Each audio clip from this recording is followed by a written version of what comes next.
Kasi gusto kong maghingi ng ano sa kanya, ng sorry. Na bakit ko nailabas yun, gusto kong paliwanag sa kanya. Tapos yun nga, sa panaginip ko. So, nagka-anuhan kami, nagka-embracean kami. Sabi ko, sana tutunan ko. So, yun, nung talagang, hindi talaga kami nagpapansinan. So, itong itong week lang na to, so, kami pang magkasama sa service, dalawa lang kami. Sabi ko, unahan ko kaya to. Sabi ko, good morning, sabi ko. Hindi ako pinansin. So, tuloy-tuloy lang ako sa trabaho ko, sa pinabukasan. Tapos, yung sumunod na araw, meron kaming dismantling na crane. So, sabi ko, kami na naman magkasama nito walang imikan. Maya-maya, bumibo siya. Joke na. Edmond. Sabi ko, salamat naman, nagkilipo na rin ako. Tapos yun, nasabi ko sa kanya na ganito, ganyan. Na sabi ko, pasensya na sa naisip ko na email kasi nadala ako ng ng emotion ko. Pero yun, at least medyo gumanda na din yung feeling ko. Kaya yun, sana magtuloy-tuloy na kasi magkakasama lang kami sa trabaho. Yun, pinapasalamat ko sa ating Panginoon at yung dream ko din natupad din. Nagkatotoo. Yun, pasalamat ako sa ating Panginoon at peaceful na rin ako sa trabaho namin. Amen. Yun lang po. Amen.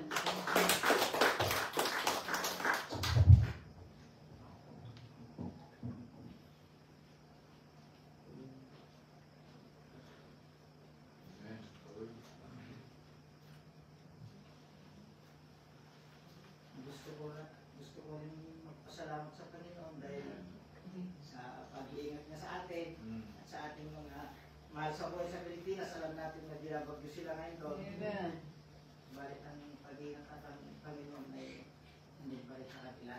Amen. So, patutuo ko lang po yung aking pamilya dahil ang Pangasinan po ngayon, signal number 3 na. 3 na sis. So, sabi ko sa kanila, atin ba kayo? Sabi ko sa kanila, sabayan ba kasi sila atin sis? Alam mo naman yun, sa Umingan, saka Berbang, malayo yun. Ang service po nila, bali 4 na tricycle. So, umatin po sila, malakas na po ang hangin, madilim. Sabi ko sa kanila, suungin pa ninyo ang bagyo? Sabi ko sa kanila. Bala ng Panginoon sa amin, sabi nila, yun ang pick nila. Talagang atin sila.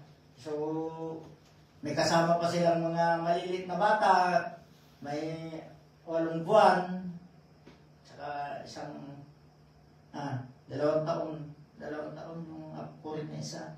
Dala-dala nila. So, bahala ng Panginoon sa amin dahil para sa kanya naman ang pupunta namin. Sabi nila, umatid po sila hanggang andun na po sila sa church ngayon. So, bahala ng Panginoon sa kanila kung pag-uwi. Alam ko na hindi pababayan ng Panginoon sila. Gusto ko rin pong umawit sa Panginoon.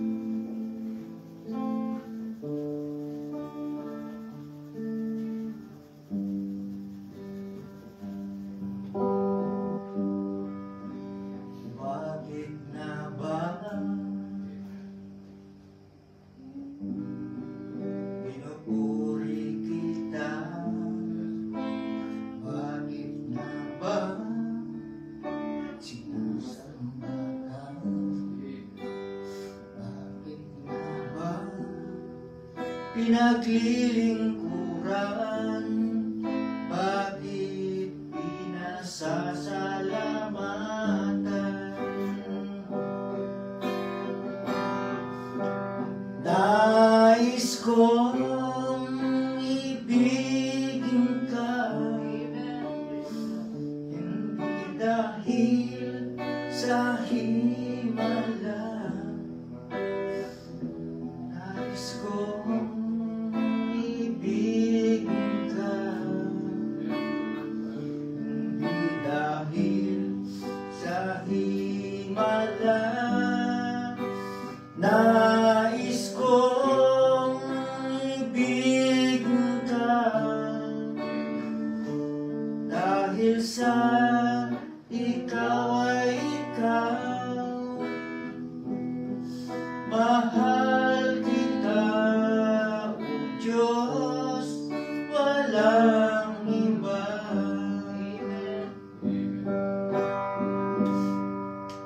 Bakit nga ba pinupuri kita? Bakit nga ba sinasamba ka? Bakit nga ba pinaglilingkuran? Bakit pinasasalamatan? Nais kong ibigin ka,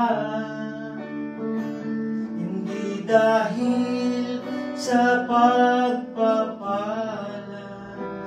Nais kong ibigin ka, hindi dahil sa himala.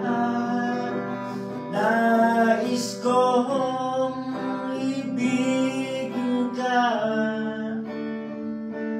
dahil sa ikaw ay ikaw.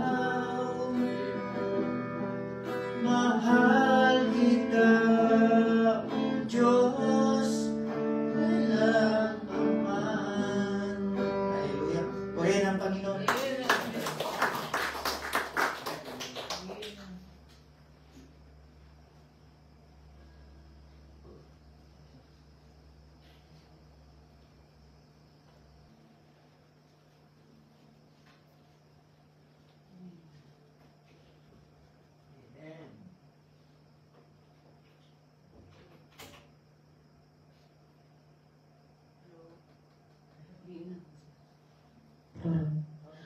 Magandang hapon po sa ating lahat.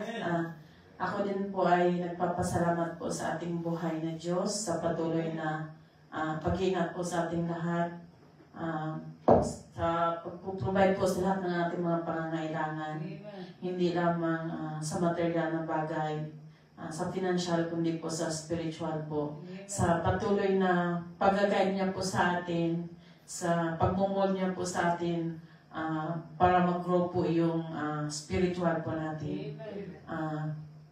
Nagpapasalamat po ako sa kanyang katapatan po sa buhay ng bawat isa sa atin na siya po yung laging kumikilos at pumapagitna po sa bawat isa sa atin na patuloy na papurihan at pasalamatan po ang ating buhay ng Diyos.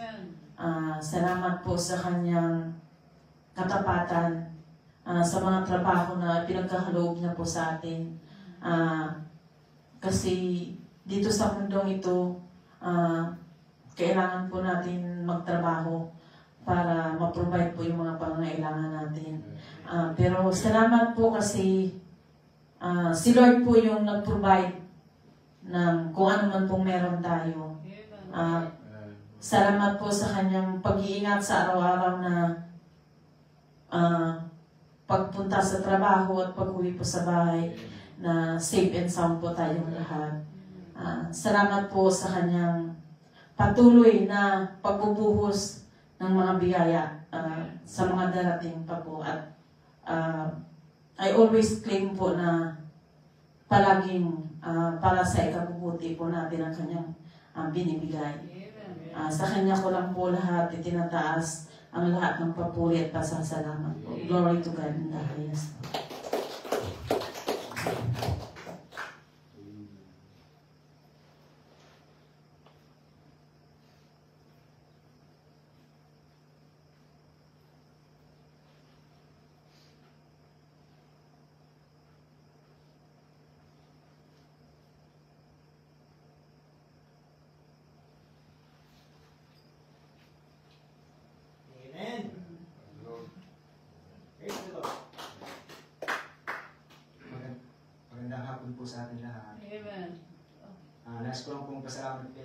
sa pag-iingat na sa atin, sa lalo sa pagmamaneho.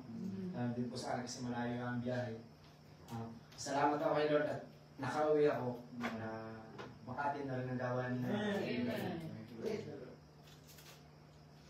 At nagpapasalamat din ako kay Lord pag-iingat siya sa bawat isa sa atin, sa mga bata hindi nakasama ngayon. Sa Trexel, yung mga ginagawa namin project daw sa school, kailangan nang matapos na. Si folks, hindi nakasama, masakay yung kanyang lalamunan. Nagpapasalamat ako kay Lord at sa pag-provide niya sa ating mga pangailangan, lalo na po sa amin dahil lilipat na naman kami ng bahay. Ihingi ko po ang inyong tulong kung sino lang po available na next week pa naman po. Malalaki lang yung higaan na folks. Hindi ko kaya. Malapit lang naman po eh. So, sino lang po yung available mga next week po po. So, Friday, Sabado yata po yun. Kasi Friday pa po ng gabi yung uwi ko eh. Sabado. 22 yata, Sabado parang kasi? Kasal niyo yata na eh. Araw, kasal niyo? O sa hapon siguro. Tapos. Kasi Friday na ang uwi ko. Itong Friday pala to, bro. Saan pa? 22 pa. Next week pa. Kasi nasa bundok ko ulit yung kanil. Yung week na ito. 2 weeks ulit ako doon. Friday pa ng gabi ulit. Pag-iuntiin na natin. Kung hindi ko pumayag yung aming lilibata. Yun lang po. Maraming po salamat. Amen.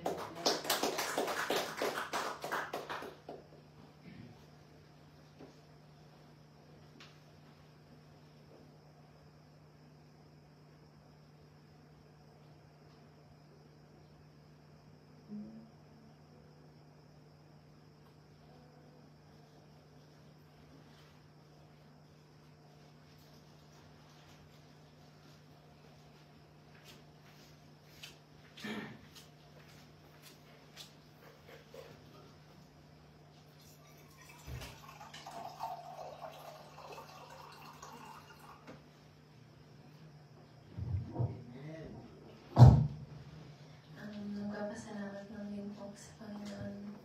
Nung Thursday po, nag-test kami sa history. Nagpapasalamat po ko dahil naalala ko po yung 3 pages ko na essay. Hindi ko po akalain na makakabisado ko yun ng within 2 days kasi tinatamad po ako magkabisa. Hindi ko po talaga gustong i-take yun kasi sobrang haba. Tapos hindi ko rin po alam kung ano yung magiging tanong doon. Pero, ayun po, nagpapasalamat po ako sa Panginoon sa pag-iiskwela, sa pag-iingat, din po sa trabaho. Next week po yata, next week, may trabaho na rin po ako.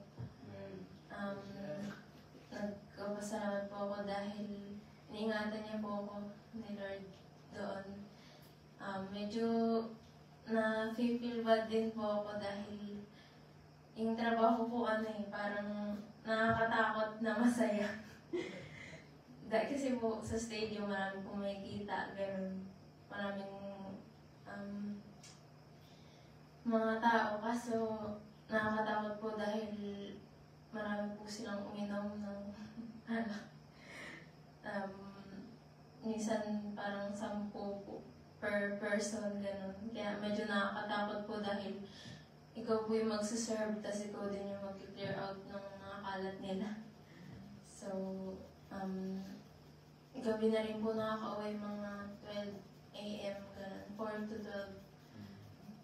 Sobrang gabi na rin po. Sobrang pag napagod minsan, pero nasabi ko na lang nasahod din. Nagpapasalamat po ako sa lahat ng trials na dumadating sa buhay. Hindi man po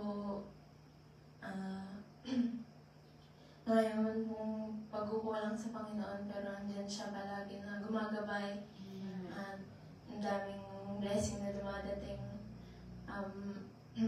Wala man blessing o meron, papasalamat po ako dahil nakakising po sa bawat araw na wala pong sakit buong isang linggo. Salamat po sa Panginoon.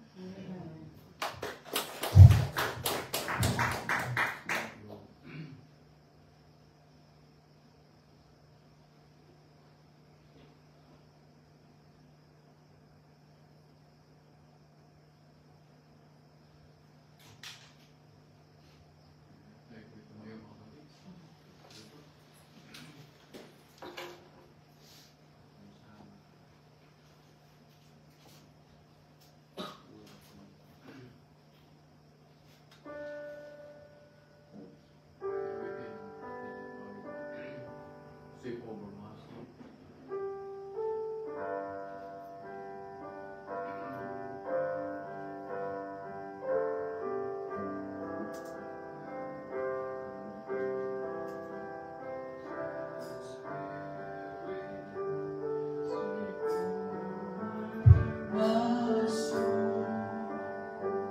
Sweep over us. Sweep over my soul. Sweep over my soul. Sweet Spirit, sweep over my soul. My rest is complete. My rest is complete. While I sit at your feet, sweet Spirit, sweep over my soul.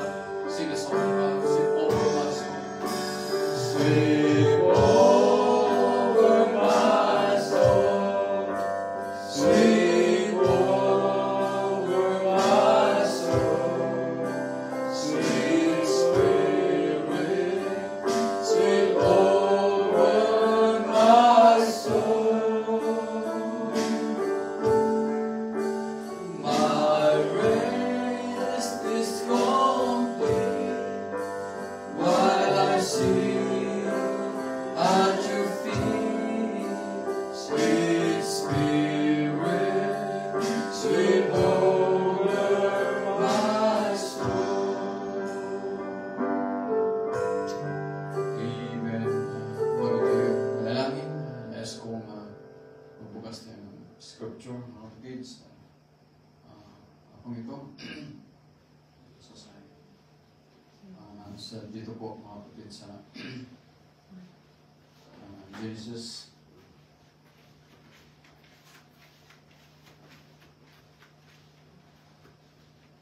May mga kasulatan ay ating buksan na Genesis chapter 1, verse 27 up to